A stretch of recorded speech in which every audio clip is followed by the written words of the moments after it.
Hello everybody and welcome back to the NASCAR Heat 5 Career Mode. Today for part 82, we are here at Chicagoland Speedway for the Camping World 400. And this is a track we will not be seeing in the next game because it is no longer a part of the NASCAR schedule. So, might as well give it a nice run at the last time around. Tyler Reddick is on pole today with Blaney, Logano, Larson, and Austin Dillon all in the top 10 right near him. These are all guys without wins this season. We also have Elliott and Bell in the top 10 as well to start off. So these guys, they're all on the bubble right now in terms of falling out of the playoffs. So they all need a win to secure themselves in, and it's going to be interesting with that battle up front there. Of course, we're going to qualify 21st, so we're not really going to be a part of that. But Corey Joy is looking slow today. Chase Elliott is well prepared for this race, so we expect him to do well. And Austin Cindric failed P-Race inspection, which is not good for him.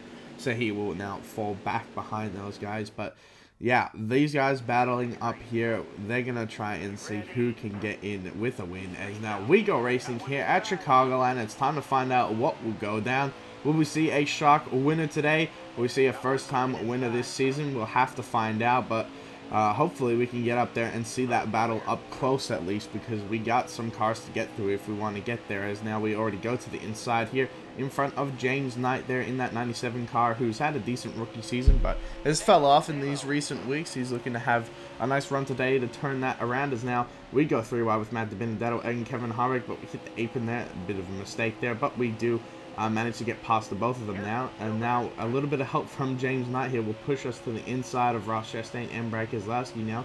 3 wide with those guys. And we're going to take a Busher as well to the inside here. A nice little corner would do nicely, but unfortunately we hit the apron once again. And James Knight gives us a massive shove. Coming out of the corner, we make a little bit of contact with Ross Chastain, but we'll keep it going in the right direction as he has a little bit of a torque there in the middle of Harvick and I. Is now we're going to get another push from James Knight into Chris Busher, his teammate. He almost goes spinning, and James Knight straight back onto my booty, giving me a push. So our Australian buddy here, James Knight, will not leave us alone, but it is helping, I guess. We are moving forward, so we can't complain too much now, but we finally get clear of those guys now up into P14 as we look to close in on Austin Dillon here, who's had a very poor season so far this year compared to last season for him. So he's looking to try to turn things around, but being in P14 now is not going to do too much for him. As we've caught up to Christopher Bell as well, who had a very lightning hot start to this season, but he has fell off and fell out of the playoffs right now. So he needs to really turn that around if he wants to stay at Joe Gibbs even. But Bubba Wallace gives us a nice push past him. He's another guy who's had a really poor season. He's barely in the top 30 in points. So yeah, a lot of guys have struggled this season so far, and it's been kind of crazy that we've seen the rise of some of these other organizations doing well, like Trackhouse and Richard Petty Motorsports have had a decent season so far with Eric Jones. But as you can see, trouble ahead here. Martin Truex Jr., he blows a tire. He's into the wall as Kyle Larson wins stage 1, so that's important for him, as well as Tyler Reddick in second place. So Martin Truex Jr. blows a tire. He is fine, though. He will not be DNFing, as we made it back up to P12 in the end. So we're going to take 4 tires, some fuel, add a little bit of tape, and loosen up the car with a little bit of a wedge adjustment here. Hopefully this will help us go forward here. But starting on the outside line, definitely not going to help us so far here as we go back at Green Flag Racing here at Chicagoland. And yeah, already a poor start. We can't even get ahead of DiBenedetto. We're going to try and squeeze Ross Chastain down to give us a spot there, but it's not going to happen. So we're going to be on the outside here, going into turn 1 and 2, a place you do not want to be. And Bubba Wallace already filling a hole behind us, but we get a nice little run up off the corner here, battling the 55 car. Now we look to the outside of Ty Dillon, following Ryan Blaney. We're going to try how this top lane works, and as you can see, it's not going to go too successfully for us here, as we're going to get a huge push from Bubba Wallace. Going to get out of the gas, or else we're going into the wall, so we don't want to be doing that. As now we try to get to the bottom here, but as you can see, Kevin Harvick's going to fill that hole there behind Austin Dillon, so we're going to have to still fight here on the outside lane. And as you can see, it ain't going too well for us at all right now, as we lose that spot to Dillon, and now Harvick's inside. We're just falling back right now. Bubba Wallace now looking to our outside as well. We kind of cover him off there going into the corner, so we'll keep ahead of him for now. But as you can see, there's a train forming on that inside lane, and we are just falling back even further right now. So we are in 15th position, trying to get back 14th on our teammate Kevin Harvick here. who's had quite a poor season ever since he won at Las Vegas in that second race. He hasn't really threatened too much for any wins, which is kind of worrisome to see. Of course, Harvick, we still don't know his future, if he's going to retire from the sport or not, and what he will do. But yeah, as you can see, he gets ahead of us here, and we are just falling back right now. Austin Cindric gets past us. He started at the back, so he's clearly got a fast car to be making it through all the traffic today. Our car clearly not as fast because we are struggling to make it through the traffic as we make a little bit of contact with him there on the front stretch. I thought he was clear, and then he's going to go sliding into the corner, make some really contact with Bubba Wallace. Thankfully, he does not loop it around and cause an accident. But yeah, obviously contact I did not want to make with the 33 car, but as you can see, I was getting a little bit pent up at this point, so it was going to happen. And then, as you can see here, with 2 laps to go in stage 2, Alex Bowman has taken the lead briefly here, and now Martin Truex Jr. has found his way from last place because he crashed with that tire, fixed his damage, and he is now all the way up into P14. Look at him just go by us on the outside line like we are nothing. Look at how fast that 19 car is compared to everybody else around him right now. He just goes zooming by here. So then we go into the final lap of stage 2. And it seems like that 19 car, if he can get up back into a track position where he was before, he might be able to steal this thing because he has got a fast car. He is zooming away from us already. So Alex Bowman is looking to lead and get a stage win here. But as you can see in the bottom left in a moment here, Kyle Larson takes the lead back here in this race, looking to sweep the stages and coming across the line. He will do just that. Kyle Larson sweeps the stages here at Chicagoland, the track where he had that famous finish with Kyle Busch back in 2019, and now he has proven that he still has what it takes here to win at Chicagoland. This time, can he get it done is the question, but we're going to make some more changes here on the caution here, trying to just loosen the car up a little bit more. The car is just a little bit tight and not really too fast enough, so we made some changes here, but we gained a spot on pit road, putting us back on the outside line. Yay. Really fun. I enjoy it, but well, we'll see what we can do here with the restart here. The final stage at Chicagoland is underway somewhat.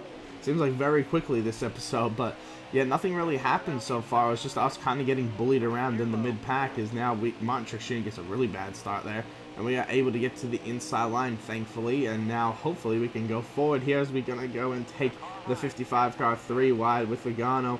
And yeah, we're going to get past him there, as now we're going to get the draft off of Ty Dillon in front of us, who's having a nice little race today. Of course, if he starts to run well again, he'll get himself further away from falling out of the top 30. And that is important because he has a win this season at Dover. And if he stays in the top 30, then he's in the playoffs. It's free as that. So he should be able to do that in RCR equipment, but we'll see how he goes. As now we are to the inside of 2 Joe Gibbs cars here. And Matt DiBenedetto is going to come up here and take us 4 wide off the corner. And now we find ourselves stuck in the middle of that. As now, look at this here. There's so much room on the inside line. Matt DiBenedetto is just going to run the middle line, apparently, and we're going to make contact with him. And this is really annoying to me here, as you can see. What the fuck is that idiot in the 55 doing? He literally took us 4 wide and then gives no room going into the corner. What does he expect is going to happen? So yeah, AJ Smith was not happy at all, and I do not blame him because that was kind of bullshit what Matt DiBenedetto just pulled on us. But we keep it all going in the right direction. No crash results from that. And we're going to skip forward 4 laps here. We're still behind Bubba Wallace, but we go to the inside of Cole Custer here for P15. It's back into the top 15, and these last few laps, I'm going to show them because we started to absolutely roll the bottom here and really started to make up time on the guys in front of us, as now we are going to have only 3 laps to go here. Kyle Larson is out in front still, and he has been dominating this final stage here. And you think maybe this is his time. He's going to finally win in the Cup Series from his return here, because last season he had a couple wins that he should have got, but he lost, especially that one at Homestead, Miami to Denny Hamlin. And is this finally the time he gets redemption for 2019 and then what he did in 2020? Well, we'll see what he can do here as we go to the final 2 laps here at Chicagoland. He is trying to get redemption also from that race in 2019 with Kyle Busch and himself, where he lost out in that epic finish, and we'll see if he can hang on for 1.5 laps here. As you can see, in the meantime, we are just absolutely rolling the bottom, gaining so much ground here.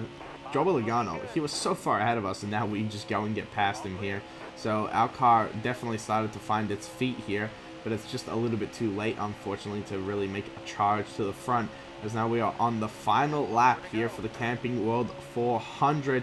Kyle Larson still out in front, and you just think at this point, surely he's going to probably bottle it. Someone's going to get to his inside here, but it seems like it is all okay down the back straight away, and now going into 3 and 4 for the final time.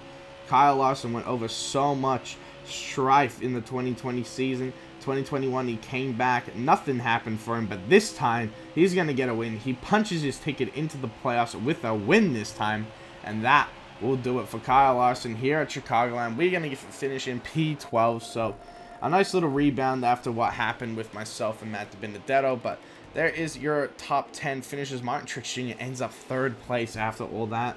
And you got Reddick and Blaney and Cindric all in the top 10, as well as Chase Elliott and William Byron.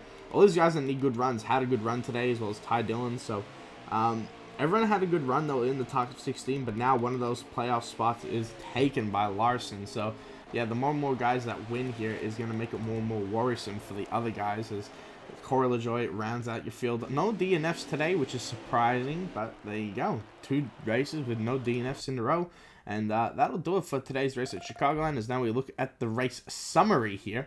And as you can see, we're going to load across here to see, 2 races, Pocono doubleheader. Oh, well, I'm very excited for that. I don't know about you guys, but that will do it for the race at Chicagoland. Now, let's have a look at these points here. So you got myself on 4 wins, Kyle Busch, Keselowski, Hamlin on 2 wins.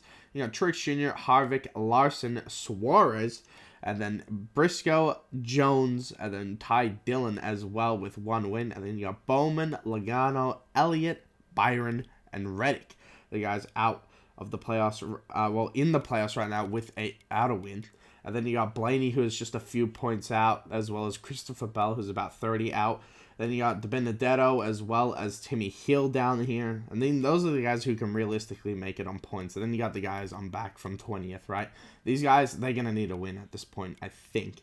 Then Ty Dillon, he's now quite a bit above that 30th place in points. Well, 31st.